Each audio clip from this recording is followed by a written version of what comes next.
It was the 18th of April in '75, and hardly a man is now alive who remembers that famous day and year. An American iconic poem that I think an audience of this sort 30 or 40 or 50 years ago, maybe some of you could today too, could easily follow up on with the lines that follow The Midnight Ride of Paul Revere. But we're not doing that. We're doing baseball today. And is there a more iconic poem anywheres in American history than Casey at the Bat? I dare say if I started this presentation out by saying the outlook wasn't brilliant for the Mudville Nine that day, I'd have no problem at all with everyone joining in and saying, oh, wait a second, we got a little addition here, with everyone, of course, saying the follow-up line, and probably several of the lines, and I'm sure a goodly number of you could probably recite the entire poem. There's never been a poem in American history, I don't think, that's been recited more often, performed more often, and more parodied across the years as well. I suspect this audience, more than any other, would know more of those parodies than any other audience gathered under similar circumstances. But there has never been, up till right now, a black Casey at the Bat. It comes into being because Tim Wiles, and I think a good many of you probably know Tim, was a wonderful research director up at the Baseball Hall of Fame, noting that we were celebrating the 125th anniversary of Casey at the Bat, put out a charge to the people who were attending the symposium at the hall saying, let's do something special, something new with that poem. Well, that's what we're bringing you today in a very, very special sort of way.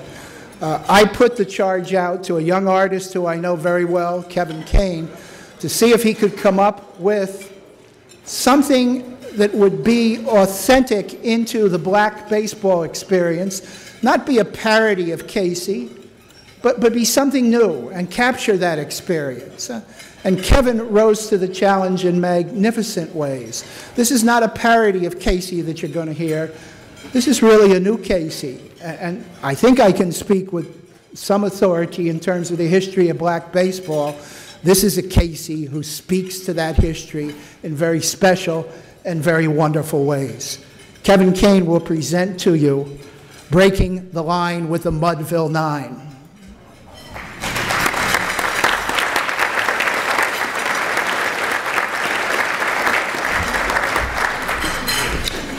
No, the outcome wasn't brilliant for the Mudville Nine that day. Man, you could say that again. It was embarrassing to see the way those boys couldn't play. Mighty Casey, standing there staring at two meatballs down the middle, and then the pitcher serves him up a tasty-looking fastball, delivered on a platter, hot off the griddle. Old Casey wasn't looking so big then. Didn't seem so high and mighty. Time for a name change here. Instead of Mighty Casey, from now on, maybe we should call him Slighty Whitey. Now, this is no time to be bringing up old slights. What's done is done, and there is no going back. And so I won't bring up all the work that was done for little or nothing over the years by folks that were black. I guess I could never help being confused, though, at the way some folks were used, and used hard, I might say. Worked and worked and worked some more and never let to play. At least, not where the money was, or where the grass was green and always cut. I'm talking about before, Jackie. Way back, when black men couldn't play ball. Say what? Couldn't play? They could play, and play they did. Every day, as well as any in the land, with hearts and souls, pitching and hitting and running on lots littered with stones and sand. But back to Casey, that mighty man who left the fans in Mudville that day crying. Time to put that batter down, is what I say. Like you might an old dog dying. Not because you don't love him still, and not because that dog ain't trying, but it's long past time, son, to just move on, put a new end to that story. Let's put a man in that poem who can hit the ball, maybe a darker shade of glory. Well, all right. We'll go back, like writers have before, to that Mudville patch of dirt. And let's just say, because it might have happened this way, say maybe Casey got hurt. Say, just for speculation here, for grins and giggles, if you will, say Casey stubbed his toe in the 8th, and they went to the bench with a lineup card to fill. Well, say Cooney had already hit the showers. You know, it happened more than once that way. And Jimmy Flynn had emptied a case of Rheingold cans and was way too soused to play. And the other ball players that had been sitting there waiting for their turn to come had left the ballpark already, thinking the game that day was done. There was just one old black man in the clubhouse holding a broom who said, "I've been known to swing a bat." And with no one else to send up to the plate, well, they gave him Casey's shirt and hat and said, "If anyone asks," and we mean anyone, "you just tell them you recently lost a bit of weight and you've been working a lot in the sun. We're going to call you Casey, if you don't mind, and for today, that's who you'll be." "That's fine," he said, "because that's my name. I played a little ball in Kansas City once, and since then have been called KC. KC from Kansas City. He was a monarch, if ever there was one. The king of clout, he'd been called. The prince of players, the duke of getting it done. You talk about your Casey, batting nothing for the Mudville 9. Let me tell you here the story of this shade of glory who played in another time.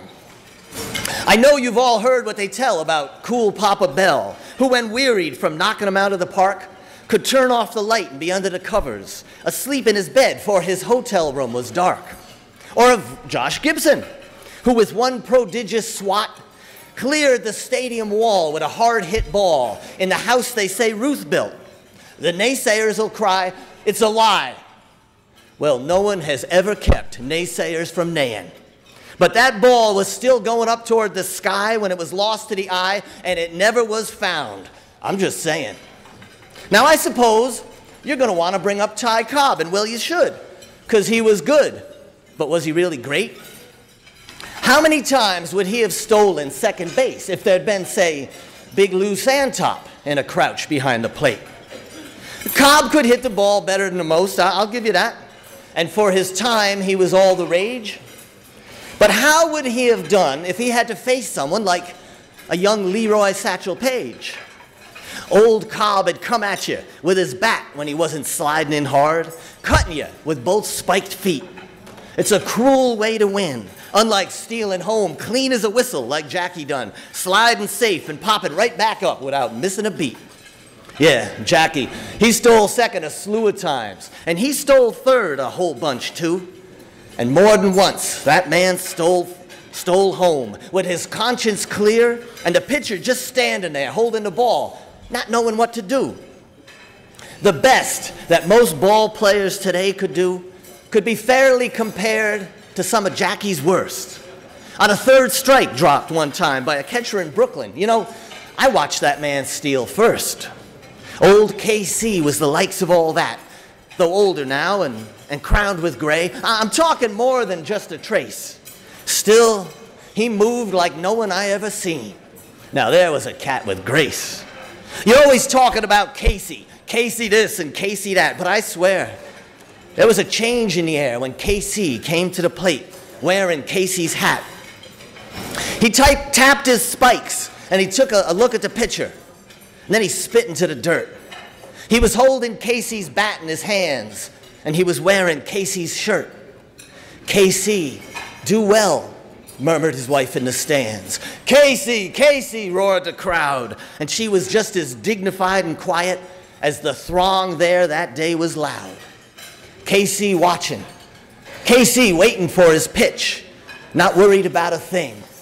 He'd done this 1,000 times before. He stood with the bearing of a king. He dragged that very first pitch tossed his way, laid it down like a baby in the soft green grass, and was already rounding first when the pitcher picked up that ball and threw it past the first baseman, who watched it roll out onto the right field lawn, where the right fielder grabbed it and threw it to second, but by then, KC's long gone. So the second bagman threw hard to third, a new wrinkle on that old Tinker to Evers to Chance. Except with old KC running the ball paths, those players didn't have a chance. Now KC's rounding third and racing toward the plate. The catcher's jumping up and down, waving with both his hands. Where's the ball? Where's the ball? Where's the ball? Thrown in desperation, it's somewhere over in the stands, being fumbled over and fought for. 100 hands grabbing for a souvenir, and the fans are jumping and shouting and laughing, and men are kissing women and lifting cups of beer. There's nothing can stop KC now. We're champs, you chumps, is the cry, and there's no one can stop us from winning, except KC, who slows to a stroll, and the whole world stops spinning. Go home, the crowd urges him on. Let's get this done. The game is over, the game is won. But KC is standing still now, his toe 2 inches from the plate. What's going on? The crowd wonders aloud, not knowing why KC just stands there with a halfway kind of smile. And the question races around the ballpark, from man to woman to child. Touch the plate, 1,000 voices pray. But KC stills them all with a hand in the air and says, let's first talk about my pay.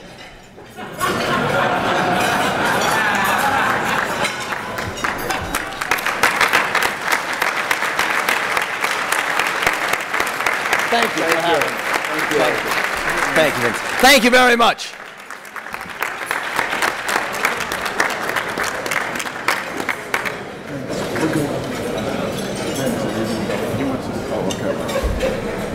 For those of you who would like to purchase a copy of that particular rendition, that special rendition of Casey at the bat, it is available down in the vendors area. And again, Kevin Kane with, again, just a wonderful, wonderful poem. Thanks, Kevin.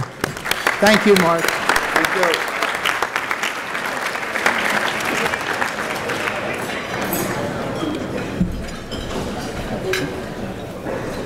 Well, a big thanks to Larry and Kevin for that really impressive piece of writing that Kevin was responsible for. I had a chance to hear it for the first time in Cooperstown a few months ago, and was very impressed, and so glad that Mark was able to get Kevin to come here and deliver that. That's great. Before I announce our speaker for today, I wanted to do one thing. If I could have everyone's attention, please.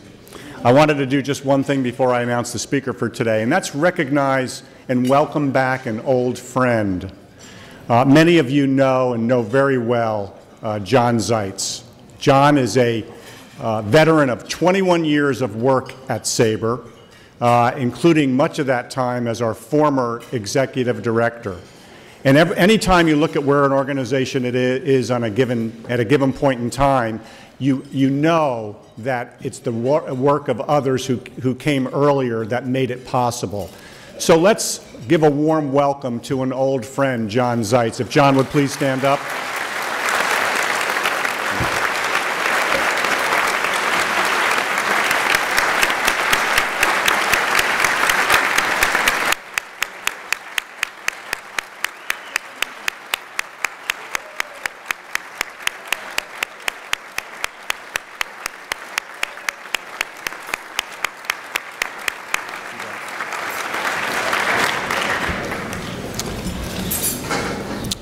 What I'd like to do now is introduce our speaker for today. And we are very fortunate to have a figure who is very well known to this audience, a legend in Philadelphia baseball. 16-year Major League career, 12 of those 16 years right here in Philly as the real anchor and cornerstone as the shortstop of the Philadelphia Phillies. Nearly 2,200 hits in his 16-year career, played in 5 All-Star games, and a key force on the 1980 Philadelphia Phillies team.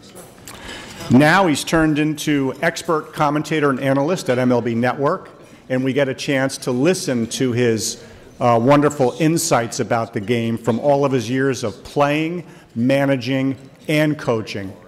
So I'd like to welcome Larry Bowa.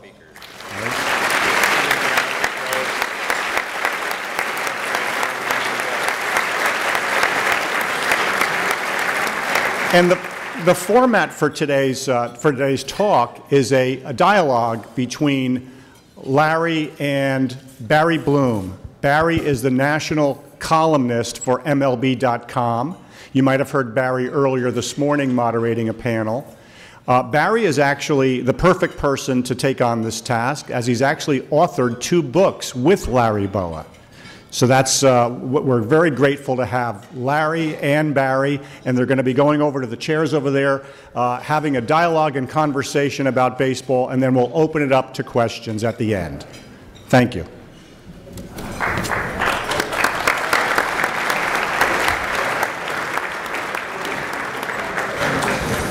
Don't mess this up. That figures. Was that on mic there? Yeah, I'm on, I think. Okay. Yeah. Okay. So just a little background here on how I became involved with writing Larry's first book. He was named manager of the Padres in 1987, and I had had a tumultuous relationship with the general manager, Jack McKeon, and one of the previous managers, Dick Williams, covering the Padres in 84, 85, and 86 for the San Diego Tribune, the afternoon paper. So McKeon invites me on a trip down to Puerto Rico, scouting-wise, and he goes, "Look, I want you to come down. I'm going to invite Larry, and I just don't want you to have the relationship with this guy that you had with Dick Williams. I can't hand that. So I want to have you to come down here, and meet him, and have a good time." Now, my background with Larry was, for all you guys who have been around, the 1980s, 70s Phillies teams were a pretty cantankerous bunch of guys to deal with. And when you'd go up to Larry, before this, my whole relationship with him was, I'd walk up to him after a game, he'd be sitting over a plate of food on a paper plate, I'd ask him a question, he'd look up at me like I was an alien. So we go down, have a great time in Puerto Rico. Right before spring training, I get a telephone call from Larry.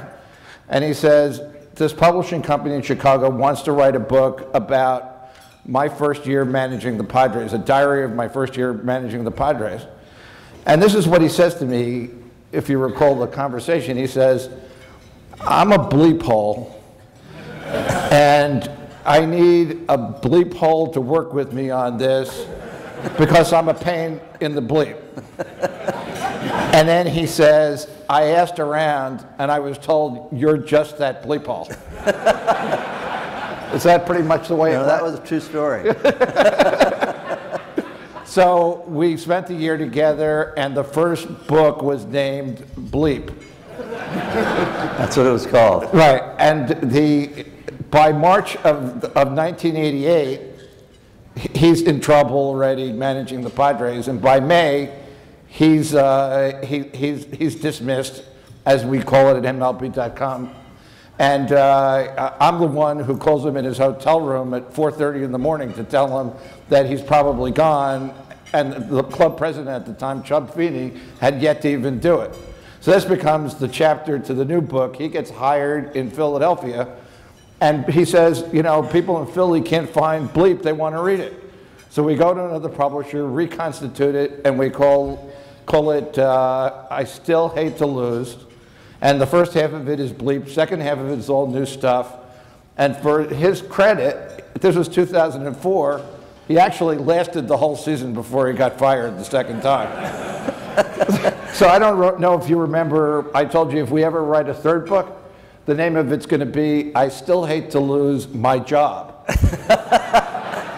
The bottom line on all this is that I've had 2 jobs, and Barry's done 2 books, and I got fired both times. So. Right. Barry's done. Barry's done. And maybe so are you. Yeah. No, you know, we had a great relationship. I mean, Barry'd be the only guy that would come in after a game, especially in San Diego. You know, they didn't have a lot of beat writers. And he'd be asking me all these strategy questions and everything. And there was one particular night, I had made a pitching change, and it didn't work. You know, I brought in a lefty to face a lefty. Of course, Barry, he's up on everything. He goes, well, why'd you do that? And I said, you know, I thought that was the right move at that time. Obviously, the guy got a base hit and we ended up losing. I said, you know, Barry, it's really easy for you to come in here and ask me that question. That's second guessing. I said, so from now on, before I do anything, I'm going to call the press box and you tell me what to do. And from then on, you know, Barry sort of eased off a little bit, but he was the only guy that really presented tough questions for me. But it was a good experience in San Diego. I had a very young team. To make a long story short, the guy that I wanted as my shortstop was a guy by the name of Robbie Alomar. And he had a tremendous spring. We had a very young team, and we weren't going to do anything. We weren't going to win anything. And so he tore up spring training. So we're having our meeting, and Sandy Alomar, who was Robbie's dad, was one of my coaches. So we're sitting down, and says, okay, let's go. Jack says, let's go over the roster. And I said, whatever you do, I says, hey, I'm fine with it. I said, I want Alomar. I want to take Alomar. He says, you're not getting Alomar. I said, you got to be kidding me. This guy just tore up spring training. I said, he knows what he's doing out there. He knows how to play. He can play short. He can play second. He swings the bat good. I said, let's get these young kids in here and play them. He goes, no, you're not getting Alomar. So anyway, we goes on, and Jack ended up really basically picking the team. That was my first year as a manager, which I have no problem with. You know, a lot of GMs do that now. The manager gets the team, and you do the best you can with it. Well, the bottom line on this, when I did get fired, about 5 or 6 days later, Alomar's in San Diego playing shortstop. So I looked at Jack, and at the end, I still tell Jack, I couldn't take Alomar in spring training, huh? And he just shook his head, you know. But that was one of the stories that with Jack and I continuously go over and over. And to this day, he will never tell me why I couldn't take Alomar that day. Yeah, because he was told he couldn't by upper management. Oh yeah, there's no question. Because they didn't want to bring him up to give him more arbitration time in the major leagues. Because when you're managing, you don't worry about arbitration. Right. You want your best young players, and we were a young team. And I had John Kruk on that team. I had Robbie. I had Benito Santiago. You know, it was a lot of young teams. They were some good players, but they weren't ready to win or compete. And you know, and I personally said, hey, let's go with all young kids and see what happens. There's two stats from your playing career. You batted .260 over the course of 16 seasons. Right. But the one that always jumped out in my mind, and I was looking it up again yesterday, is that you had a .980 fielding percentage as a shortstop, which, you know, take it in for all you guys out there, that means 98% of the time a ball came to Bowa in some shape or form, he made the play. And for a long time, I think you were that was the top in the National League history, right? Yeah, it was. Then Ozzie, I think. No, actually, Ozzie's below you. Vizquel is above you. Right, Vizquel's But you look at the realm of it, Barry Larkin, Ozzie, Cal Ripken, Jeter is 28th, and he's 8th. This is how good a shortstop this guy was in the major leagues when he played ball. Well, and the thing about that, Barry, is I took a lot of pride in that because when I signed, I didn't get drafted. You know, that was the first year of the draft. I wasn't drafted. I didn't make my high school baseball team. I got cut every year. And so I was playing in a summer league, and the junior college coach came out that was in Sacramento and said, hey, would you like to come out for my team? And I said, I can't even make the high school team. How am I going to play for you? And he says, believe me, he says, I'm going to give you an opportunity to play. So I went out and I played, and you know, I ended up making all conference at junior college and for 2 years. And then a guy by the name of Eddie Bachman, who was a great scout, he's the guy that signed me. And I think he gave me a check for $2,000 to sign. So I spent that on a car back in the day. But the bottom line was, he said, you know what, I don't know how far you're going to get. He says, but I do think you'd be a good baseball guy. Even if you get to AA or AAA, you know, that'd be great. And the rap on me was a good field, he could throw, he could run, but he can't hit. And he was probably right on at that time. I mean, I wasn't a very good hitter. And then, you know, I ended up playing A, AA, and AAA in Philadelphia. And then in 1970, Phillies were going through a rebuilding stage, and they brought me up to play. I was terrible the first half. I remember Frank Lucchese was our manager, and there was all kinds of rumors in the paper. Larry Bowa was going to be sent down. He's not even hitting 200. In fact, Ralph Bernstein wrote an article. He's no longer with us, but Ralph, he wrote an article, said Larry Bowa would have trouble hitting in Williamsport, Pennsylvania. That's where they play the Little League World Series. So I used to read all these articles, you know, and it sort of motivated me. And the thing that I'm the most proud of is getting 2,000 hits in the big leagues. I mean, everyone said that I couldn't hit. It's something that I worked hard at. And of course, the ultimate is winning a World Series in 1980. But well, there are two things from that. You know, you should tell them the story. I think it's in the book where Bachman comes up to Sacramento and see him in a doubleheader, and he gets thrown out of both junior games. college game. Paul Owens was the general manager, and Eddie says, I got a kid here I think he could help be an organization guy. And Paul says, well, go out and scout him and send me your report back. So we were playing a doubleheader at Sacramento Junior College, and we played every Saturday doubleheaders. So the first game, Eddie's there, and I had met Eddie before. You know, he'd been watching me. You know, he came up, he says, hi, and I said, how's it going? He says, good. He says, oh, you have a good day today. And I said, okay. So the first game of the doubleheader, I think I got kicked out in the third inning. And in the second game, I think I got kicked out either in the first or second inning. And so Paul Owens called him. He says, how'd Bo do? He says, I have no idea. He says, I didn't get to see him play. He played 1 inning and 3 innings. So that's how that sort of unfolded. And then the second thing was that he was, even though he downplays it because, you know, the Phillies were building at the time, but they had another guy coming up in the minor league system who had been pegged as a shortstop, a guy named Michael Jack Schmidt. Yep. And Larry, they had to move him over to third base because Larry started to play so well as a shortstop. Well, and to go into that story a little bit, when Mike first signed, you know, when you first sign your #1 pick, they let you come to the big leagues and work out. And, you know, I always played with a chip on my shoulder. I was small. Nobody wanted me, you know, and so I'm taking ground balls, and I see, you know, out of the corner of my eye, I see somebody standing there getting ready to take ground balls, and it was Mike, and he says, do you mind if I take some ground balls? I said, no, go ahead. So, you know, we were alternating, and he'll tell you this story. After about, I don't know, 5 minutes, 6 minutes, I'm taking grounders, he's taking grounders, and I said, you know, it'd be a good idea if you take some at third. I said, because I don't think you're going to play here. I plan on playing here for a while.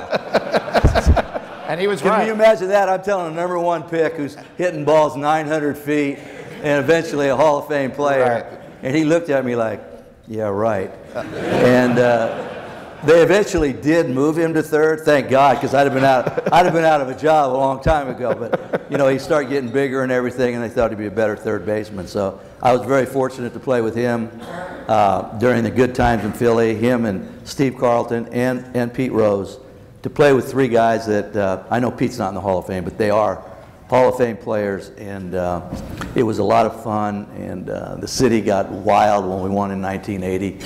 That was the ultimate, you know, riding down Broad Street, winning a World Series, because this team had been such a bad team for so long. And from about 1975 through the early 80s, we started getting respectability.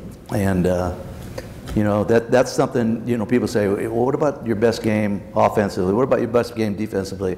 I said, there's only one thing that stands out, and that's winning a World Series. And that, to me, is the ultimate. And when I see guys now that this trade deadline just passed, and you see guys that are on a 4th place team or 5th place team, I don't know if I want to go to that team. You know, they got to move my family.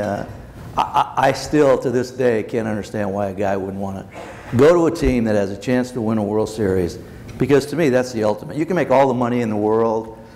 You can be happy in a certain town, but to me, chasing that ring is the ultimate. And that's something that you can always hang your hat on. And to this day, as many players as I played with, you have these, you know, you make these relationships, but there is a special bond on a team that wins a World Series. Whether it be going to card shows or alumni games, or that bond stays with you forever, and it's something that you never forget. I want to touch a little bit on your managerial career too, because looking at the stats, your lifetime record is something like 418 and 435, and most of the under 500 came in your first season in San Diego. Yeah, because they were 32 games under 500, right. 65 and 97 in his first year, right. with Tony Gwynn batting 370 and winning the batting title. Right. So that's how strange that year was. But the year opens up where he's already on the brink, and it's like, oh, they're 0-3, and we're at Candlestick Park. And I come in there with a couple other writers, and I go, well, how'd that go? And I already knew what kind of year it was going to be, because he goes, We're 0-3, horse bleep. The manager's horse bleep, the coach's a horse bleep, the players are horse bleep. We're horse bleep. 0-3, horse bleep. And then 2 weeks later, or a week later, they're in LA. They lose a game. They're like 2-10 at this point. He comes in, clears the spread out in the clubhouse. There's milk containers, all kinds of stuff flying all over the place. And he goes, there's not 10 players in here who know how to play this game. And he slams himself into the office. So Tony, who's like the nicest kid in the world at that point, he goes sheepishly into the office and he says, Larry, I think I'd like to think that I'm one of those 10. And Larry looks at him and goes, Tony, you're 1 through 10. That's a true story too. That is a true story. I mean, so talk a little bit before we get into questions and answers. I'd like to talk about managing and, could you manage again? Yeah, I mean, there's no doubt. I mean, I came to Philadelphia in 2001. It was a terrible team. I mean, Terry Francona was managing here, and he had no players. Trust me, they lost 100 games in '98, and so Eddie Waite hired me in 2001, and he says, you got to change the culture in this clubhouse. And the first thing I said, how about changing the players, But anyway, it was pretty good for me because I managed the 4 years here and we were over 500 every year. When you get manager of the year, it's not you, it's the players. And I did get manager of the year, I think in 2001 or 2. Well, your team, you only had one team that was under 500. Yeah, it was one game under 500. We were one game under 500. All the other games we were over 500. So we did change the culture of this ball club. And then Charlie came in, and of course, the rest is history. They start spending some money, and they start winning some ball games. But it was good to take a team that you knew you had a chance. I mean, I knew we weren't going to win with those Philly teams, but I knew we could be respectable. And Eddie and Dave Montgomery and Bill Giles at the time, Dallas Green, Paul Owens, they gave me some players that, they weren't great players, but they were good players. And it was fun to manage a team like that where you felt every time you put the uniform on, you had a chance to win. And nothing against when I was in San Diego, because I knew, Jack McKeon even told me, he says, you're going to get beat up this year. We don't have anything, we're going with kids. And it's easy to say, yeah, okay, because hindsight being 2020, I managed my first year in Las Vegas and we won the championship. And so Jack comes to me and he says, I think I'm going to make you the manager. And I went, I'm thinking to myself, I don't know if I'm ready, but I didn't tell Jack that. I'm going, oh, great. But hindsight being 2020, the comment I should have made was, Jack, I'm not ready for this. I'd like to manage a couple more years in the minor leagues. But anytime anybody comes up to you and says, hey, I'm going to give you a big league team to manage, you're going to say, yeah. But looking back on it, it would have been better if I'd have stayed there in the minor leagues a couple more years, just through the experience and going through the ups and downs of a season. As it turned out, it was okay. I mean, I did all right.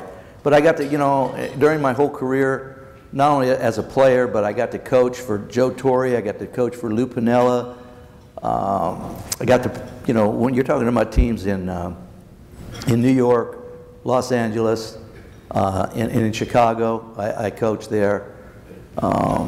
It was a good experience for me. I got to get on Lou Piniella, whose probably temper's a lot different than Joe Torre. And then I got to be around Joe Torre, who I think is one of the best managers I've ever been around.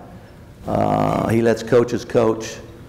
He has a demeanor about him that you could walk in that clubhouse, and if you lost 20 in a row or won 20 in a row, he has the same personality. And he's got that instant credibility when he walks into a room that he gets everybody's attention. And he did a great job in LA because we weren't really that good.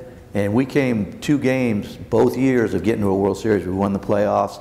We beat St. Louis one year and beat Chicago one year, and then we lost to Philly. But we were one or two players short. But Joe did a tremendous job there. But it was good being around those guys because you could see why they were successful. Maybe we can make a little news here. My understanding is that if Charlie steps down at the end of the season and Rhino becomes the manager, that you could wind up being the bench coach with Rhino. Is there any truth to that? The only thing I'm going to say about that Rhino's one of my better friends. And him and I talk a lot. And, Rhino's not taking anything for granted here. You know, he's a company guy, and you know, he loves Charlie, and he said, if I be third base coach here for the next 3 years, I have no problem with it. But you know, we've talked before, and I don't know what's going to happen with Rhino.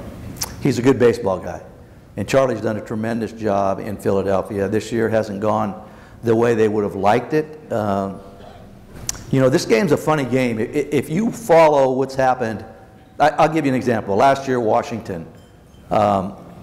Here's a team that was hitting on all cylinders. They got a kid by the name of Strasburg. They shut him down. And I was watching this kid at the MLB Network. I'm one of the analysts there. And I'm watching his stuff in late August, and it is electric. I mean, there's no decrease in velocity. His breaking ball's throwing strikes. I mean, he's dominating hitters. And I understand the way the game is now. You got to be careful of innings.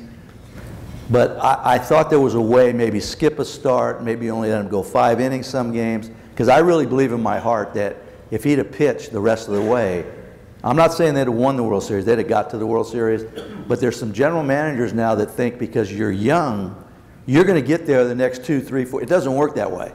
And you see now what's happening to Washington. They have to do an unbelievable job to get maybe a smell of these playoffs. But some of these general managers that are coming in now think, oh, we're going to be good. We got all these young guys. They're going to get better. And if you're around baseball a long time, it doesn't work that way. It just doesn't work that way. And you know, we talk about baseball gods. I don't know. You guys are all fans. Don't make the baseball gods mad at you, because if you get the baseball gods mad at you, they will punish you. And I just read what Papelbon said a couple days ago about get me out of here, I came to win. And I know he probably didn't mean it that way, but it didn't come out too good. So I'm watching last night, and they let him know they did not like that article, believe me. He gave up 2 runs in the 9th inning. Phillies lost the ball game 2-1. So don't mess with the baseball gods. They will get even with you at one time or another. All right, so I'm going to take that as a yes. I'd like to open it up to a few questions. Sure. Yeah, Bowa, you have been off the Phillies and the Cubs, and I'm a Cardinals fan, so I'll come to that first. What will it take for the Cubs to finally win a World Series? Well, in all fairness, I think Theo's doing a great job. The question was, what will it take? He's a Cardinal fan, and he wants to know what's going to take for the Cubs to win a World Series. You know, we came close in '84 now. We won the first 2 games, then we go out to San Diego and got swept. Yeah, not that close. No, well, close enough. But Barry had something to do with that, I think. I don't know. But you know, I think Theo's got a good plan.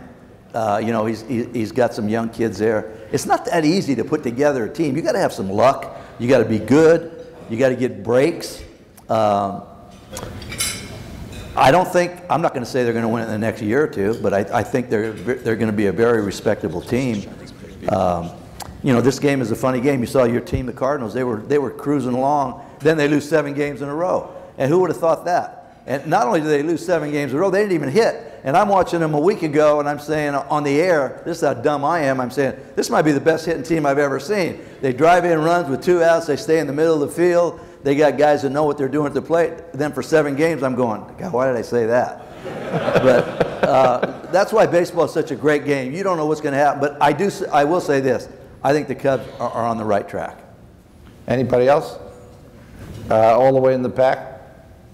Oh, you got a microphone? Yeah, okay. One of the more entertaining stories I ever heard about you in San Diego was running with Storm Davis, where you ended up saying the SD on the hat doesn't stand for Storm Davis. Is that true? Yeah, that was a true story. I got a lot of good ones in San Diego, believe me. Yeah, I was going to make a pitching change because Storm had a way of pitching it. You know, after 2nd time around through the lineup, they had pretty good swings at him. And, you know, so I was going to go out and make a change. And he started giving me some BS out there. And I went, hey, Storm, just give me the ball. I'm making a change. And so, you know, he said something, but he gave me the ball. And then after the game, and I told him when I was out there, I said, if you got a problem, come on in my office at the end. We'll talk about it. So obviously he came in. And we were going back and forth. And I said, and before you leave that SD, it means San Diego Padres, not Storm Davis. So I'll tell you another story in San Diego. You'll love this one. It was with Benito Santiago the year he won Rookie of the Year. So he hits a ground ball to short, and he runs about 3/4 of the way down, and then he peels off. And I'm watching this for a couple days.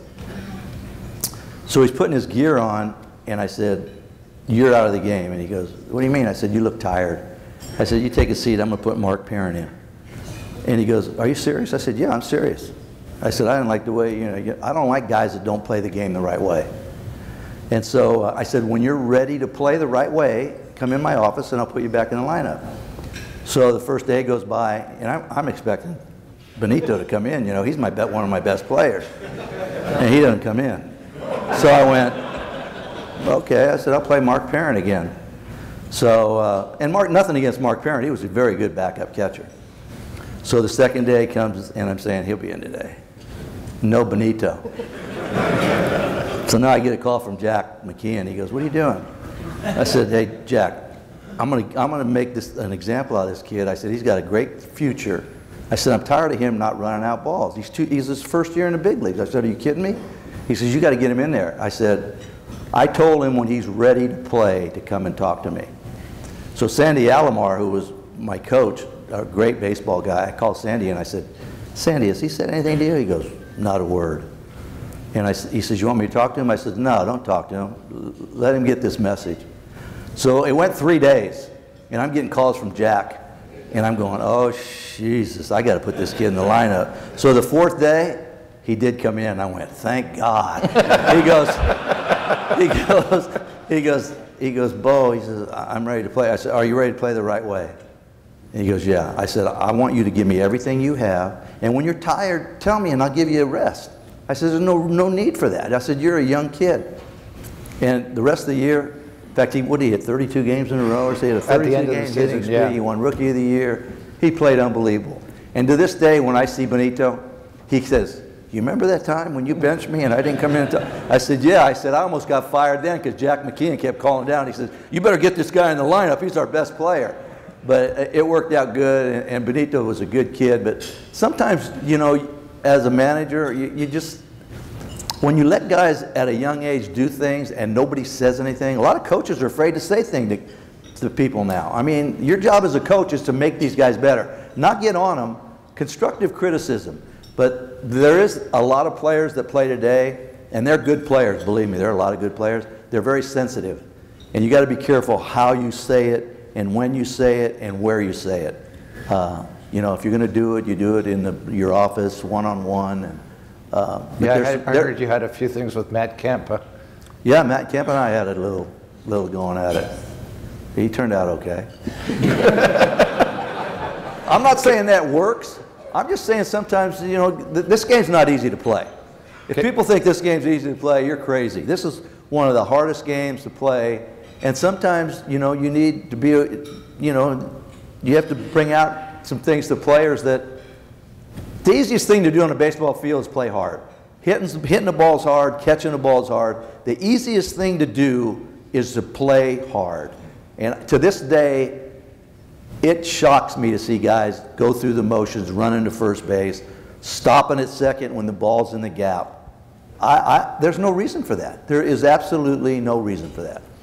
Could you identify yourself when you... Yeah.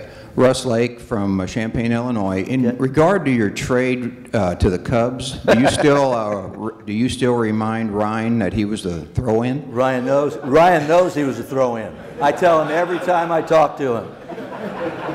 That's a big joke with Ryan and I. I said, every time we go out to dinner a lot, and he'll say, "Are you getting this tab?" And I go, "What are you talking about? You're in the Hall of Fame." He goes, "Yeah, but I was the throw-in."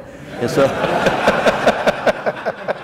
but he was a great kid. Think about that kid. He went 1 for 32 right out of the gate. And you talk about a kid that his first year in the big leagues, he goes 1 for 32 and overcame that. He's a tough kid. He's got a lot of mental toughness, and he's going to be a good manager. And he was the guy who dumped Durham's glove into the Gatorade before the error that went through his legs, right? Yeah, that cost us that playoff in '84. Next. Thank you. Dennis Corcoran from New York. Larry, I was very impressed with the fact that you never made your high school team, and then you went on to become a Major League Baseball player. You're very honest. When Robinson's Cano came up, you would be on him all the time because he wasn't hustling, running to first base. Now he's become a big star. What do you think about Robinson Cano today? He is a big star. In fact, I continue to text him, and when he got his new agent, I said, don't forget, I gave him my address for the check to send me, but the story about Robinson Cano, Joe Torre, when I went over there, he says, you're in charge of the infield. He says, I want you to take care of Robinson Cano.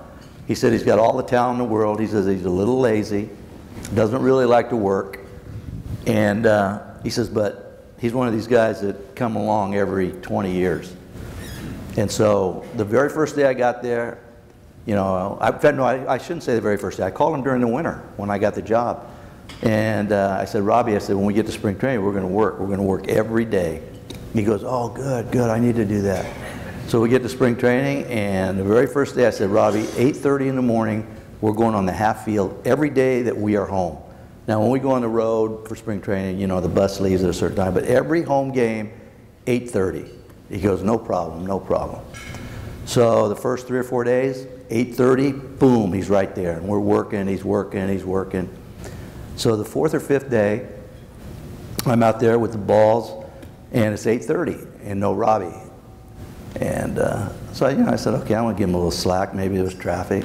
So I waited 5 minutes and 10 minutes, and it was 8:45, and I said, forget it. I got the balls and bat. And as I'm going in, he's coming out. He goes, what are you doing? I said, well, we're done. I said 8:30 every morning.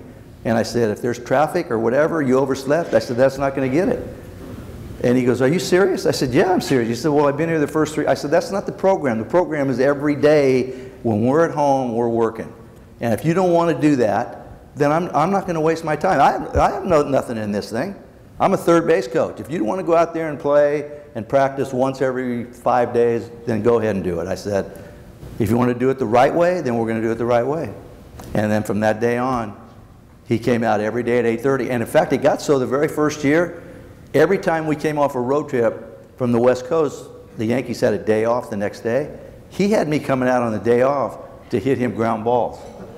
And that's how, and to this day, you know, I don't know what his work ethic is. I've talked to some people. He still takes his ground balls. But this guy's a tremendous athlete. And sometimes these guys need a little guidance. You know, everything's been easy to them in the minor leagues. They've never had to work. You got to work in this game. You have to stay on top of things. Just like, you know, how many times you see in spring training, if anybody goes, I'm sure a lot of you people have gone to spring training, they do PFP every single day. Every single day PFP. And then once the season starts, nobody does it. I mean, are you kidding me? You can't do that once a week or twice a week, PFP on your field? And sometimes that's the coach's fault and the manager. This is a program. This is what we're going to do. And believe me, baseball players will do what you tell them to do. But they're going to test you, and they're going to see how far they can take you. And unless you're a coach that wants to me, coaching is, if you got a coach, you can't be afraid of a guy making $20 million because you're a coach. If you see some things and it's your area, if it's my area and I'm an infield coach, and I see some things that I don't like or he's not doing the right way, I'm going to tell him. And that's how I've always been. And at times, guys have gotten mad at me, but when I leave and when I see them again, they all thank me for that. So that's how I always have done it. And, you know, that's why it shocks me sometimes to see coaches just, and I know they like their jobs and they don't want to step on anybody's toes, but your bottom line, if you're a coach, you got to try to make people better. And that's the bottom line on that. Yeah, I could see you as Jay-Z is your agent. Me and who? Jay-Z. Ooh, that might be a bad mix. Dixie Taranjo, Boston. Larry, you weren't known as a hitter, but during your career, was there a really good pitcher that you had very good fortune off of? And on the other hand, was there a pitcher that this crowd might not think was that good that you could not buy a hit off of? And as a fielder, was there a guy coming up to bat which you said in the back of your mind, don't hit me the ball. Unless there's a one hopper to me and I cleanly throw it over to first as fast as I can, I'm not going to get him? No, I never had that. I'm not going to get him. There was always a hitter up there that I said, don't square this ball up because I know it's going to be hit very hard, and that was Roberto Clemente, and it was towards the end of his career. He hit the hardest ground balls that I have ever seen in my life, and always that second hop had that top spin on it, and I'm going, oh my God.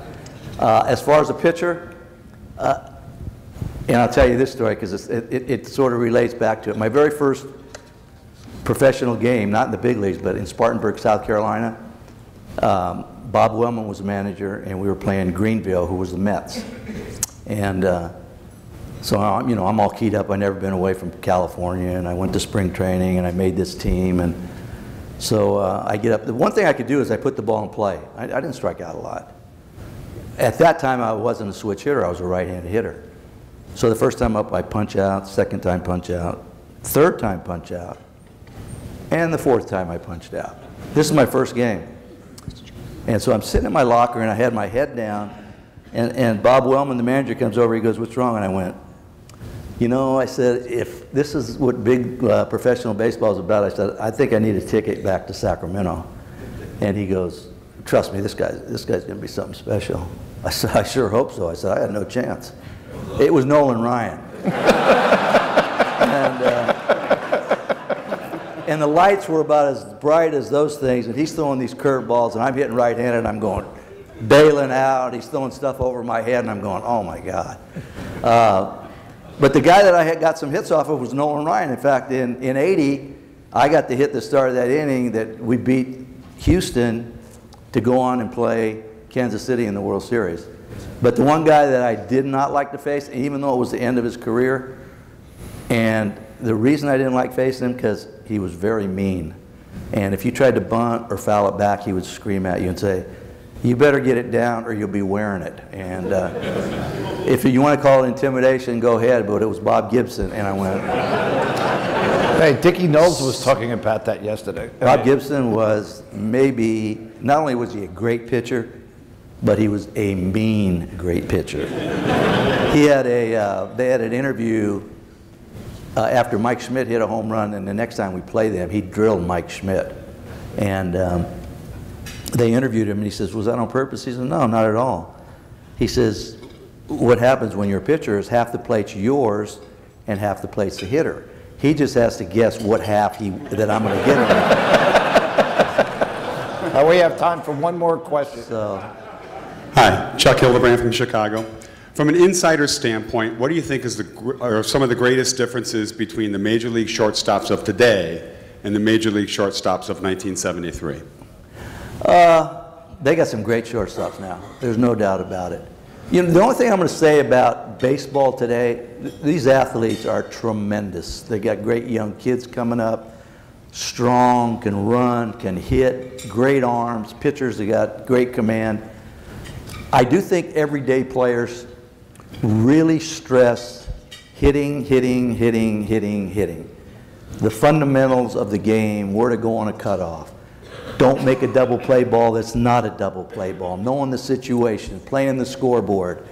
I don't think, and it's not their fault. You know, let's face it, their agents say, "Hey, you hit and drive in runs, you're getting paid." My thing on that is, if you guys would spend as much time taking ground balls and listening about the fundamental part of the game as you do in the batting cage, they'd be great players. But there's so much emphasis put on hitting a baseball that the other things, the little things that win games, they go unnoticed. Guys not being able to lay down a bunt, a man on second, no outs, not being able to hit a ball to the right side. When to go to first, from first to third. You don't go to first to third when you're down 8 runs and you get thrown out. These are plays that have to go over, you know, keep a double play in order. How many times you see a base hit at second, they're up by 3 runs, got no play at the plate, and the guy overshoots the cutoff man, the guy that hits it go to second base. All these little things lead up to big things. But the athletes, unbelievable athletes. They, and the data they have now, you can sit in a room and you can put up, when Cliff Lee pitches. If I'm facing Cliff Lee, I'll put up all who he's pitched against, maybe hitters similar to me, how he got him out, what pitches he used when the count was 2-0, what pitches he used when the count was 3-1. There's so much information now that you should be prepared to play. And the one good thing about playing in Philadelphia, you better be prepared to play, because if you don't do what you're supposed to do, and Papelbon will attest to this, you will hear about it when you go off the field. They're very good fans. When you do good, it's the greatest place in the world to play. When you do bad, when I say do bad, fundamentally do some stupid things. For instance, you're down 4 runs, leading off the inning in the 9th inning. I was taught at 9 years old, take a pitch. You got to try to get base runners. Maybe he might walk you. I see guys go up there and down 4 runs in the 9th inning, first pitch, boom, fly ball, 1 out. These things got to be taught. And to me, I'm not blaming the big league people. You got to start that stuff as soon as they put on that uniform, whether it's rookie ball, whether it's A ball, and you got to be consistent with them. You have to be consistent with them. But the athletes, to me, this is a great year or era to play in. I mean, you got some young phenoms coming up, and Trout and Harper and the kid in New York that pitched yesterday, Harvey, Clayton Kershaw. I mean, these guys are unbelievable athletes. This is a great sport. It's a great sport, and to this day, you never know what's going to happen. You can have a last place team play a team that's 20 games over 500, and that guy on the mound is going to dictate. That team can beat that team that's in first place. That's why it's such a great game. Football, you see a team that's 1-8 playing a team that's 9-0. You got a pretty good idea who's going to win the game. In baseball, you can't figure that out. Okay, I want to wrap this up by just saying this. I've been a sports writer. My career began in 1976. And there are 3 managers that had a major influence on me and my writing and my perceptions of the game, because I never played the game higher than the amateur level. And one was Dick Williams, the other was Billy Martin, and the third one is the man sitting here to my left. If I were a general manager right now in Major League Baseball, I would hire this man and I would let him do his thing and be the guy he wants to be, rather than trying to pigeonhole into a spot where they want you to be a certain personality and they won't let you do your job or act to your personality. My belief is that if this man were ever given the chance to do that, he would be one of the most superb managers in baseball. Well, I really appreciate that, Barry. One thing that I look back, if I could do something right now because I watched the game, it would be to work in an organization where you are in charge of kids when they first put on that uniform. I think that's the most important time, when you get to these kids and you teach them how to play the game, teach them how to play it the right way, teach them what to do on and off the field. And when you get those kids at A ball or low A, and you have constructors continue to harp on that, you won't have to do all this stuff at the big league level. They will know how to act like a big leaguer, how to play like a big leaguer. I watched the game the other day. A guy hits a home run, they're down 10-0, and he's flipping the bat like we just won the World Series. There's no need for that. You're down 10-1. The guy that just got his rear end kicked, the pitcher's sitting on the bench, and you're celebrating and to make the score 10-1, there's a respect factor here. I mean, if you want to go home and do backflips that you hit a home run, that's great. There's nothing wrong with that. But to see this when you're getting your rear end kicked, to me, that's no respect for what's going on with your other teammates. And they're just little things like that. But you can stop all that as soon as they put that uniform on. When a guy does that in A ball or minor in the rookie league and he's doing that, you say, that's not what you do, man. If you win in the game, that's another thing. But when you're getting your rear end kicked, you have respect for the guy that was pitching that game that didn't get out of the 4th inning, or a guy that's made 3 errors at shortstop that feels bad about himself. So, but again, it is a great game. I love watching it. I love working for the MLB Network.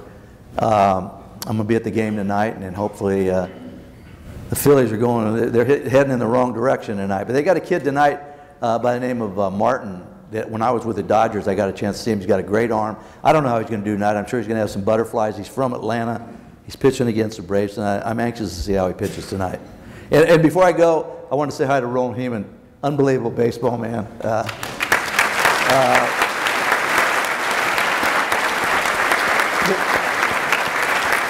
Thanks a lot, Larry. And this is a good baseball man right here. The books, by the way, are still available on Amazon. The last I looked, it was like 25 cents to $3. So go out and buy them. All right. Thank you. All right.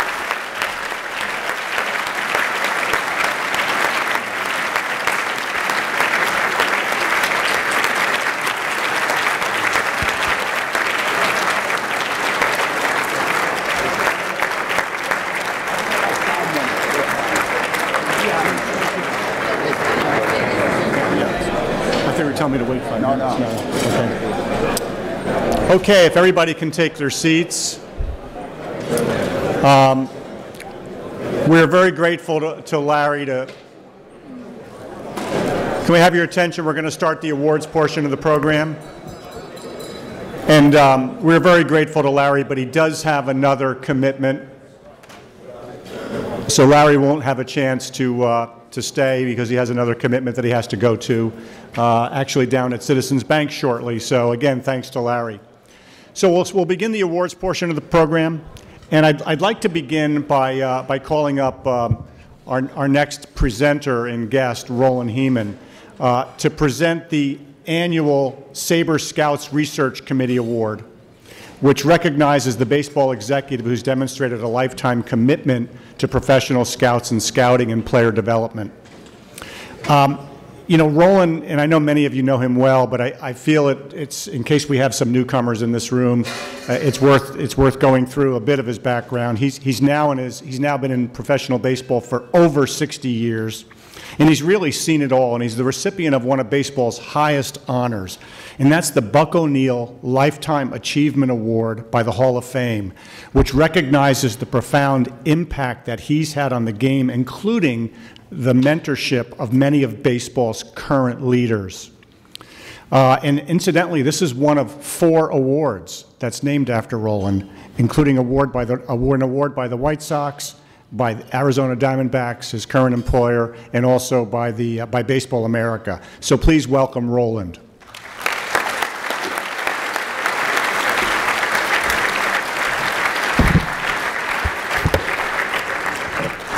I was sitting there enjoying myself, listening to Larry, and then when he mentioned my name in the manner which he did, I choked up. So I'm emotional before I even speak here. I was going to tell Larry that first time I saw him play was in the Pacific Coast League in Eugene, Oregon. And the 2 players that I remember on that field for the Philadelphia Phillies Farm Club were Bowa and Lazinski. Greg Lazinski in left field and Bowa at short. And I was going to tell him, after watching him hit in Eugene, I didn't think he was going to be a big league player either. As a fielder, no question about it, he was that type of player. Hit the ball to him, you know he's going to complete the play. So I wanted to pay him deep compliments. And then what I admired when he began his talk, he spoke about Eddie Bachman, his scout.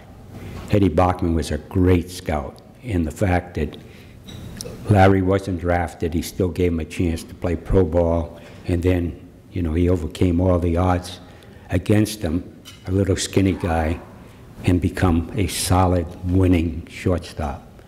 So those are the admirations that I have for people within the game. And then he talked about managers and coaches.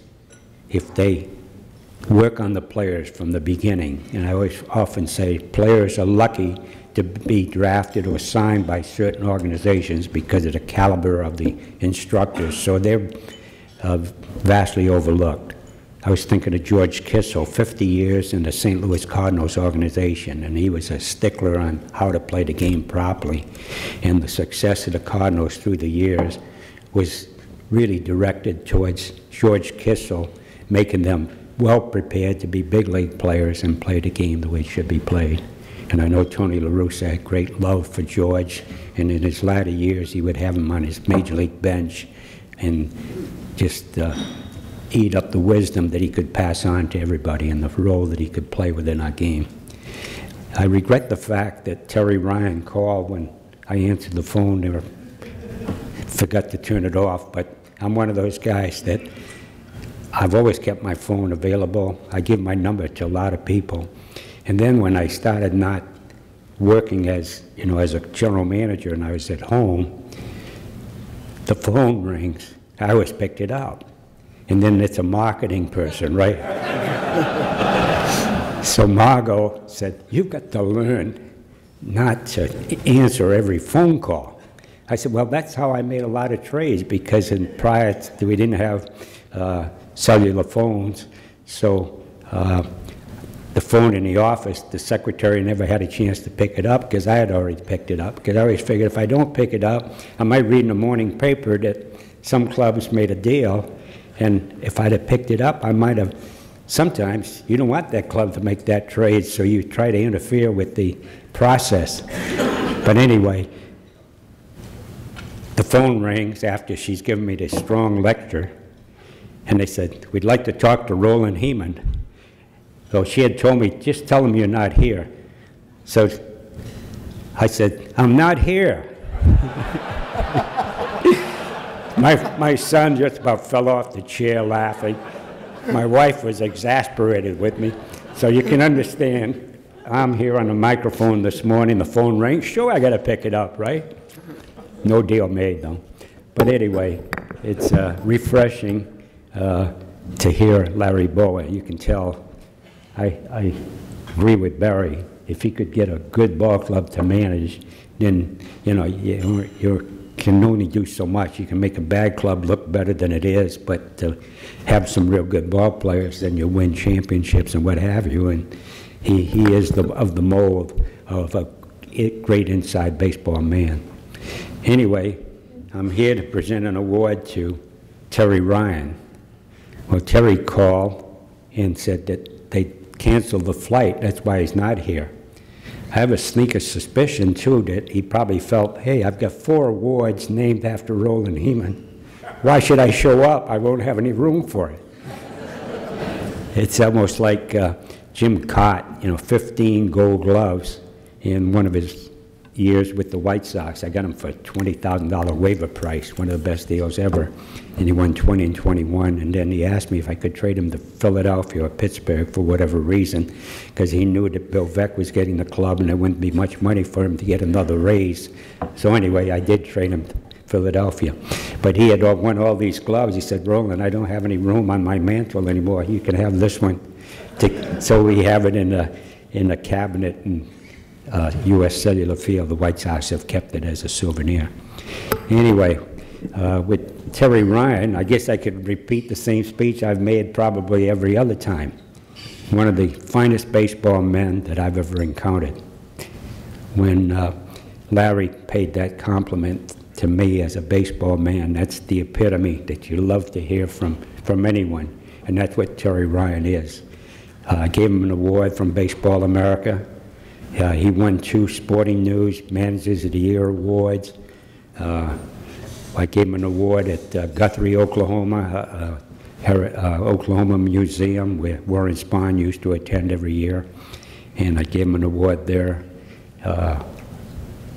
I gave him one at the Professional Baseball Scouts Foundation, the George Genovese Lifetime Achievement Award, and George Genovese was one of the all-time great scouts, and still alive on the West Coast, got over 40 players for the Giants, and Eddie Bachman about the same number for the Philadelphia Phillies. So those were the unsung heroes of our game. But Terry Ryan personifies class. He has helped to perpetuate success in Minneapolis and the Twins. And during his era as general manager, and he's general manager again now, he has kept that club as a perennial contender as best he could, not large market. He could have gone to Toronto at one time. He didn't even want to go to the interview because of the character of the man. He felt that if by chance he was tempted to take that job, that maybe many of his scouts with the Twins or managers and coaches in the system would lose their jobs because someone else coming in, they want to clean house a lot of times, and so other people would pay the price. So a gentleman through and through. So it's an honor for me to be standing here tonight, regardless of the fact that I can't hand him the award, but I'll certainly present it to him, because down the line I'll probably have to give him another award, so I'll give him 2 at one time. Anyway, it was with deep regret, and Mark, I handed the phone to you because I didn't want to interfere with the crowd here and having to listen to what I was going through, but what statement did he tell you? No, he just said that he was really sorry that he couldn't He was really sorry that he couldn't come, and particularly that he couldn't get it from you, because he has so much respect for you. And he just said that, you know, he'll hope to be at another SABR conference soon. Okay, well, the feeling is mutual, as you can well see. So that's what's great about this game. There are a lot of tremendous people within the game.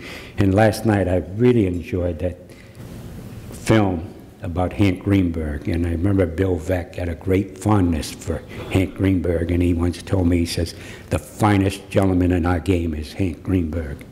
And the lady that put this together, is she here today? Yeah. Oh, I didn't spot her yet. Well, anyway, I want to congratulate you. What a fabulous, fabulous achievement. I mean, to me, it's an Academy Award type presentation. And I think I caught a glimpse of Bill Veck's wife in the parade in Cleveland. No? You don't think so? Maybe on the pier in Cleveland, yeah. Yeah, well, I'm going to get the DVD from you. And what'd she say? She's out of it, but we'll get you one. Oh, you're out of it. What'd she say? What'd she say about Bill Veck? I didn't hear what she said. Okay. Couldn't hear you completely, but that's okay. Hey, stay in the room. I want to hug you. Thank you very much. Okay. Thank you. We'll get that award to him. We don't need to give it to you now. It's not going to happen. Okay. Hey, I'm going to show off, right? There you go. Excellent. Okay,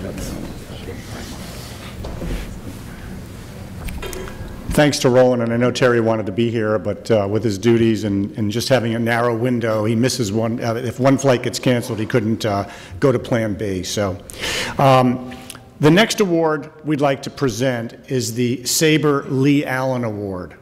And in 1996, we initiated this award. It was subsequently named in honor of Lee Allen, who was the historian at the Baseball Hall of Fame until his death in 1969.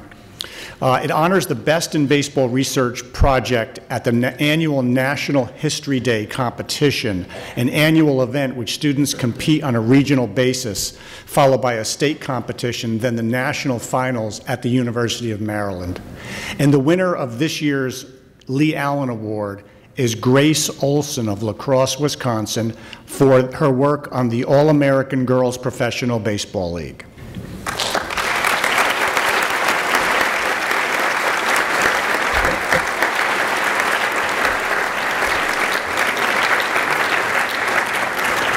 Grace is not present, but I wanted to make sure that we announced her award. The next award is the Ron Gabriel Award. Now, this award annually honors the author or authors of the best research, published or unpublished, on the subject that was nearest and dearest to Ron's heart, the Brooklyn Dodgers, and the work that was completing during the preceding calendar year. The winner of this year's award, and we have a bit of a dynasty emerging here since he won last year's award as well, is Lyle Spatz for his work as the editor of the team that forever changed baseball and America, the 1947 Brooklyn Dodgers.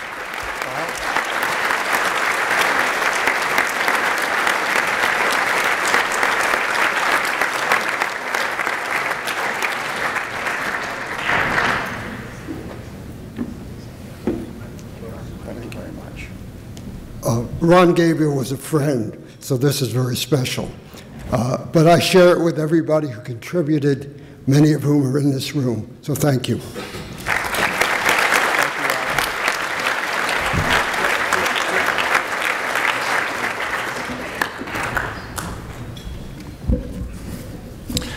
Next, I'd like to bring up Len Levin to present the McFarland SABR Baseball Research Awards. Len?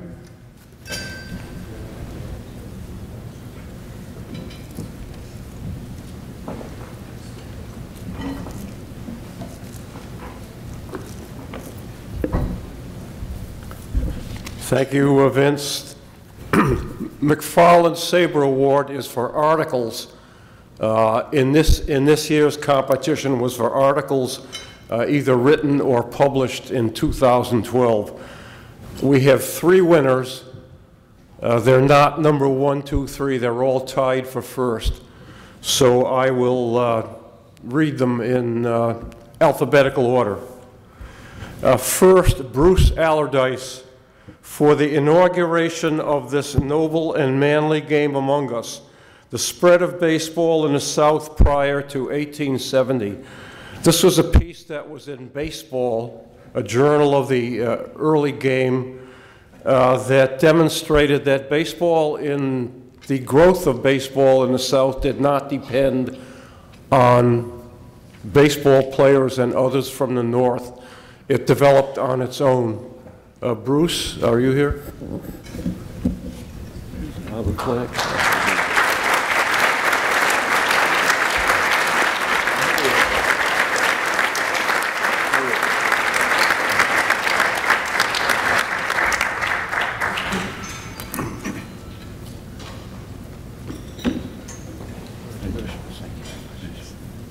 Say a couple of words. Well, I'd just like to thank my wife for taking a week out of her schedule to be here with me. I've always told her about SABR conventions, and she could never believe it. Thank you.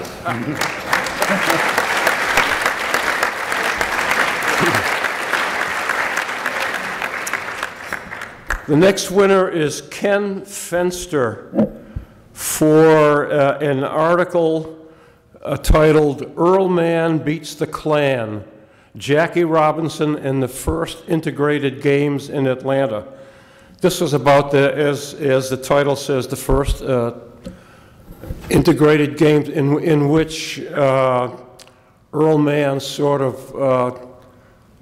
sideswiped or outran the Klan. Very interesting piece. And I believe he's not here. And finally,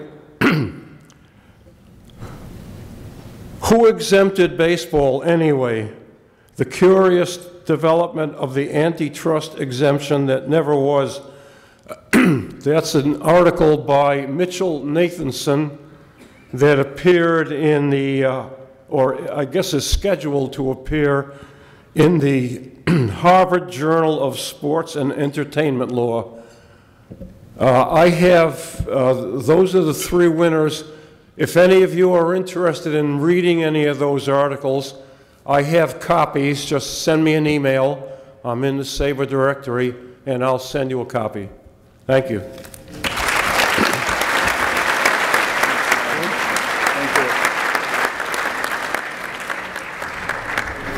Well, thank you, Len. The next set of awards are the SABR Baseball Research Awards. Normally we have Steve Gitcher come up and present these awards, but Steve is not here today. So what I will do is present these. It honors those whose outstanding research projects completed during the preceding calendar year have significantly expanded our knowledge or understanding of baseball. And there are three winners this year. The first is Ron Karagian, who is not in attendance, but his work was Baseball Hall of Fame Autographs, a Reference Guide by McFarland and Company. The second is by Herm Krabenhoft, the accurate RBI records for Lou Gehrig, Hank Greenberg, and Babe Ruth, published in SABR's Baseball Research Journal. Herm?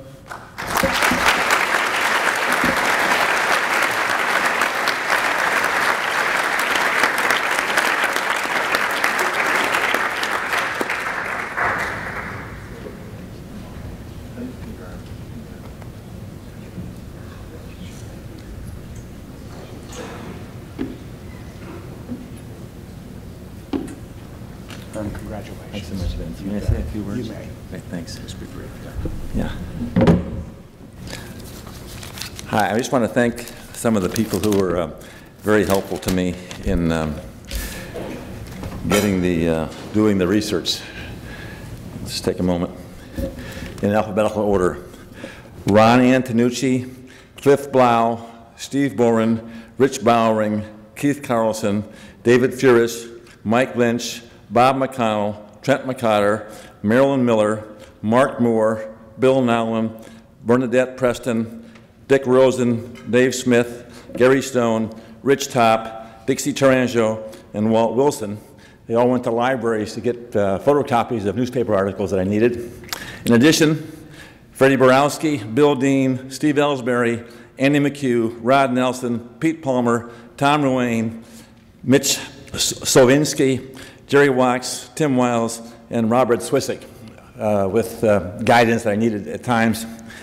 And then I want to just reiterate Steve Boren, Keith Carlson, Bob McConnell, Trent McCotter, Marilyn Miller, Dixie Taranjo, Dave Smith, and Tom Ruane. Thank you so much.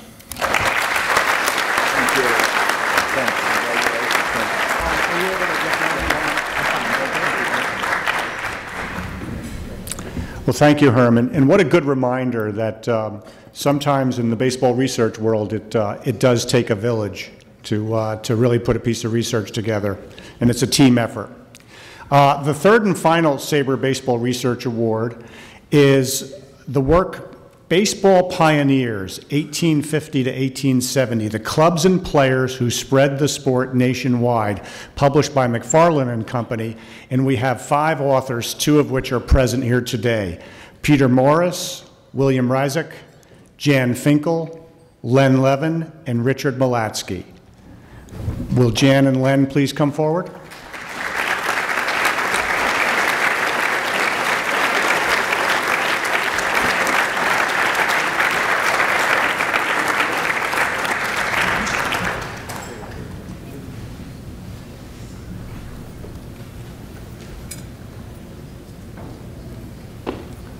Congratulations. Very wonderful. There you go. And Jan, congratulations. You're going to be a regular at the podium up here. Would you care to say something brief? Go ahead. It was a labor of love.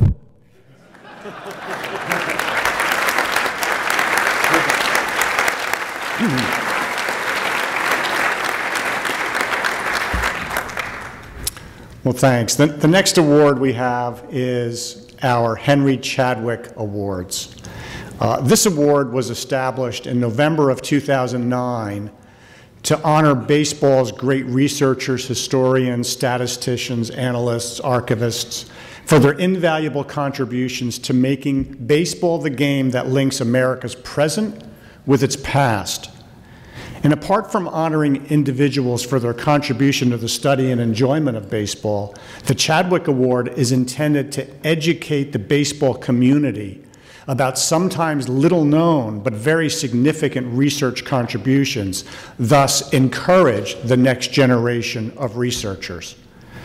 We have 5 award winners this year, 3 of which are present with us today, and I would like to invite them to step up to the podium and say a few words. And we'll introduce them one by one. The first is our very own John Thorne. John?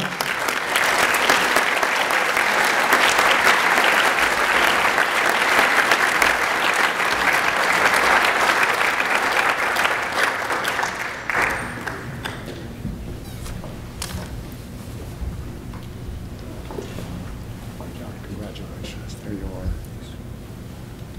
This is what it looks like. I'm delighted to receive the Chadwick Award. Henry Chadwick liked to be called, though he probably wasn't, the father of baseball.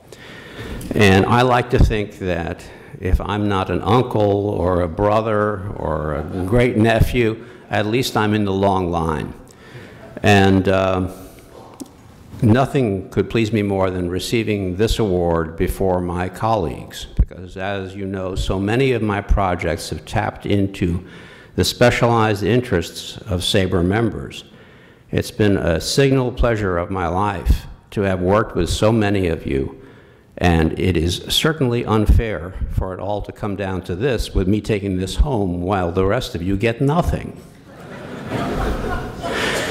While I did not do what I've done over the last 40 years in aspiration of getting this thing because it didn't exist, I like to think that the younger people in the audience might see this as an aspirational icon, that keep doing what you're doing, you'll be here in a decade or 2. Thank you.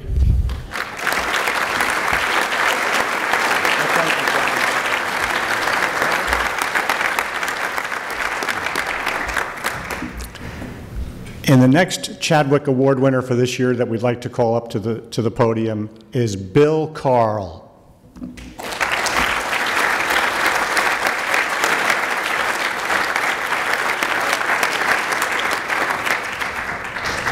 Congratulations. Actually, if you want to, yeah. Well, I've been a member of this organization since 1977, and I'm in the organization because it's fun. I enjoy it. I like what I do. You know, I like doing the research. I like meeting everyone here, and it's just amazing that for something that I really enjoy this much, that I get an award for it.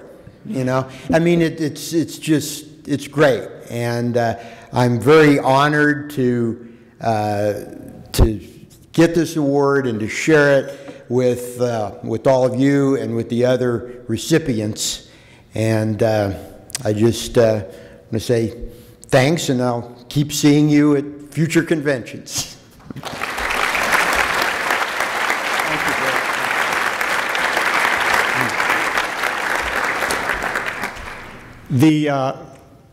I said there were 3 award winners present. There's actually 2, but we're going to have someone accepting the award for the next person I'm going to mention. And that person is Paul Dixon, who wasn't able to make it today. But Dave Ragland is attending and has been asked to accept the award on his behalf. Dave?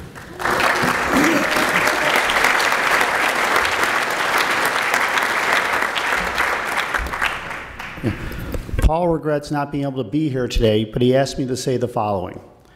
Without SABR and its many generous members, I would not have been able to achieve what I have been able to with the dictionary and my other baseball books. My strongest salute is to Skip McAfee, who has been my single greatest supporter and main editor. I deeply appreciate this honor.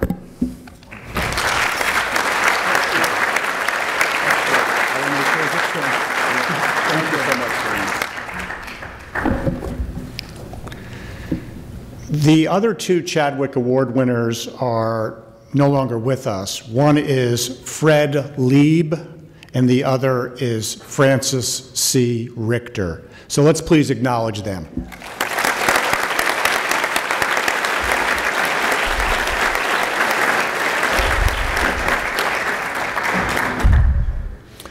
Our final award today is the cherished Bob Davids Award. It honors the member whose contributions to SABR and baseball reflect the ingenuity, integrity, and self-sacrifice of the founder himself and past president of SABR, L. Robert Bob Davids. The voluntary activities in the area of administration and research are among those contributions considered for SABR's highest honor. And the Bob Davids Award was established by the Board of Directors in 1985 as an awarded each year at the annual convention. As I call up Andy McHugh to present this year's award, I'd also like to announce that over the last couple of days at our board meeting, the board voted on and made a decision to retroactively give a free lifetime membership to all past, present, and future Bob Davids Award winners as a gesture and recognition of our gratefulness to the work that you've done. It's one thing to be honored in front of your peers, and we all know what a high honor that is, but we also felt the right thing to do was to let you know in another way that we also appreciate your efforts, and by doing so, have a lifetime membership for you for no charge. So with that, I'd like to call Andy McHugh up to present this year's award.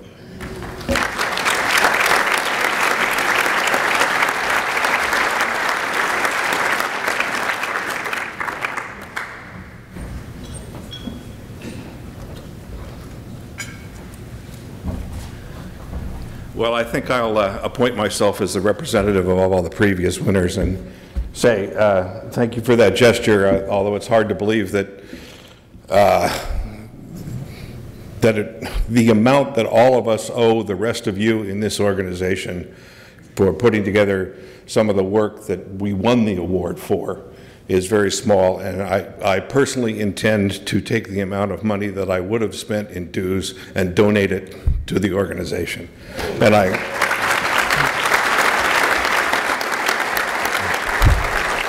And considering what we get out of the organization, $60 a year is cheap as hell. Vince gave kind of a general overview. The award is chosen by a committee of 3 people. It is the 3 most recent winners of the award who are both willing and able to serve.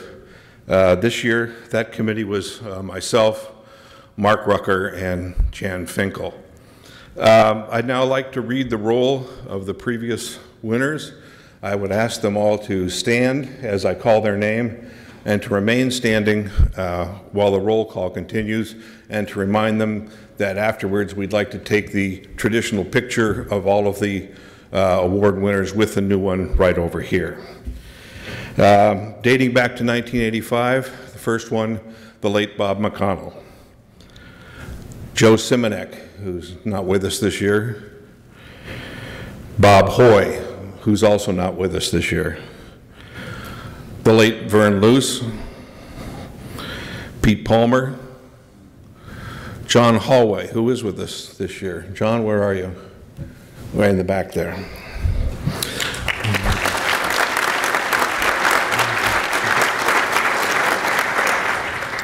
The late Frank Phelps. Bob Tiemann, who is not with us this year. Bill Carl, who is? Bill. The late A.D. Susdorf. The late Cliff Cackline, we are getting older, and the late Jack Kavanaugh.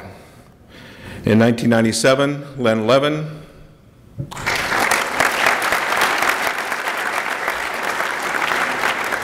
The late John Pardon. David Vincent. David, are you here? I saw you yesterday. He went home already, okay. Lyle Spatz. Lyle.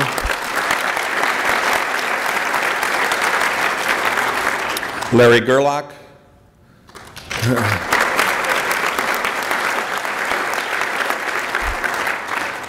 Evelyn Begley.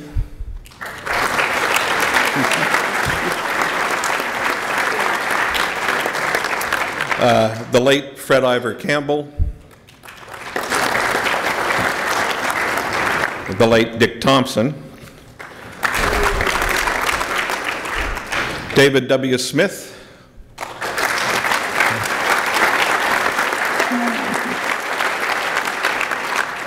John Thorne. Okay. Myself.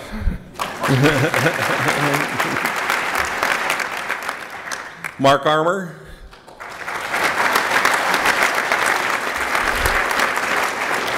Tom Ruane.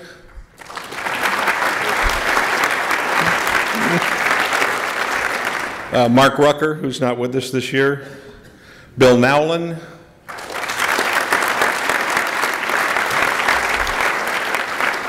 Last year's winner, Jan Finkel.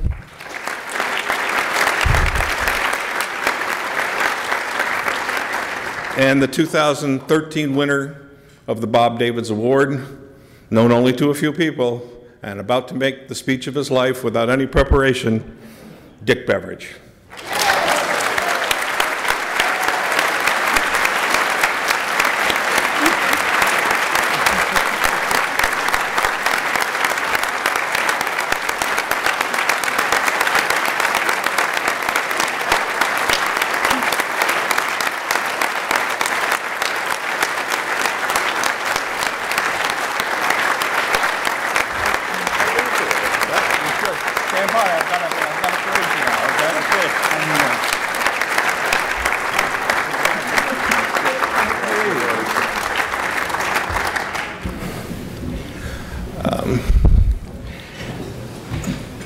As Vince noted in the official description, the criteria for the Bob Davids Award place great emphasis on 2 factors: service to the organization and the research which is at the core of our purpose as an organization. As it does every year, the committee considered quite a number of very qualified candidates, but we chose Dick because we think he best personifies those two criteria. In service, Dick was our president for 6 years, after previously being secretary and vice president. His record of 13 years on the board is one of the longest tenures in the organization's history, and SABR grew substantially in organizational competence during his time, a tribute to Dick's private sector skills as an accountant and business executive. Before the national level, Dick had served as president and in lesser offices of the Allen Roth chapter in Los Angeles. In research, Dick has published 4 books and over a dozen articles in SABR and other related publications. All of those books and most of those articles are devoted to Dick's beloved Pacific Coast League, the queen of the miners.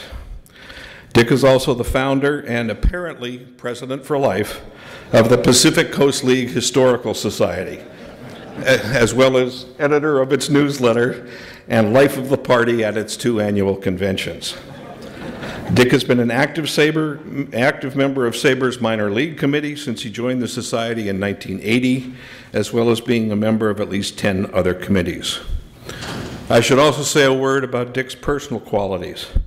Unfortunately for him, he is a Chicago Cubs fan. Nevertheless, his circle of friends within SABR is extremely wide. He is the first to greet new members at chapter events as well as the convention, making them feel at home and connecting them to others with similar interests. He is curious about others' research and always willing to share his own. He is widely read. He is and remains a gentleman and a true exemplar of what SABR strives to be. Ladies and gentlemen, Dick Beveridge.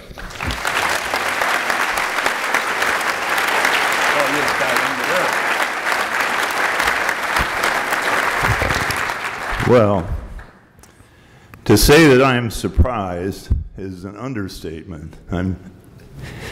What was that song? Bewitched, bothered, and bewildered. But thank you mightily.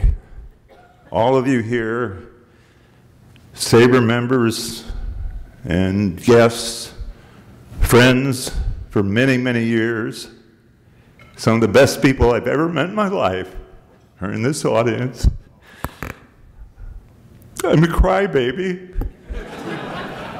Just like, I think, Bill McAfee, the Colorado coach for many years, and I think coached Dick Vermeil, who coached the Eagles here, was a crybaby.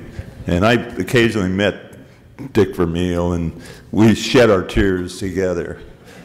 But I'm deeply honored. Can't believe it. But what a pleasure. What a pleasure to be here, as I have been for so many years, and seeing all of you people. But I remain bewitched. Somebody's cast a spell on that committee. Bothered. My gosh, how can they pick me? And bewildered. All of the above. Thanks again. Before you go, let's give you this. There you have it. I'm not going to get this incredible. Oh, we can skip it. Okay, you know. And I want you to for picture purposes. Okay.